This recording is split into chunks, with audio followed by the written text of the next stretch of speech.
Ils étaient seuls dans leurs petits avions chargés de lettres et de colis et ils risquaient leur vie pour livrer le courrier à l'autre bout du monde. À l'époque, l'aéropostale en était à ses premiers pas et les pilotes traversaient mers, cyclones et déserts pour acheminer le courrier coûte que coûte. Quand la compagnie lance les vols de nuit, il arrive que le pilote ne revienne pas. C'est ce que raconte Antoine de Saint-Exupéry dans Vol de nuit. On savait qu'un jour peut-être l'un d'eux ne rentrerait pas, mais il fallait que le courrier passe et chacun reprend son vol comme on reprend son poste. Et oui, le danger ne décourageait pas ces courageux aventuriers des airs. Saint-Exupéry, c'est aussi le père du Petit Prince, le livre le plus traduit au monde après la Bible. Mais il était d'abord facteur du ciel en Amérique du Sud et en Afrique, avant de disparaître lors d'une mission aérienne pour les Forces françaises libres, FFL, en 1944. La Poste lui a rendu hommage 55 ans après l'apparition du Petit Prince. En 2000, un timbre de 3 francs est tiré à 11,9 millions d'exemplaires. Ça en fait un des plus grands tirages philatéliques consacrés à un écrivain. Mais l'hommage ne s'arrête pas à la France, loin de là.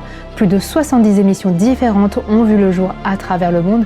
Elles sont liées soit à Saint-Exupéry, soit au Petit Prince. Du Japon en passant par l'Allemagne et plusieurs pays africains. En fait, le Petit Prince est le héros préféré des jeunes philatélistes aux côtés de Titeuf ou Harry Potter. Alors dessine-lui un mouton et abonne-toi pour la prochaine Story Timbre.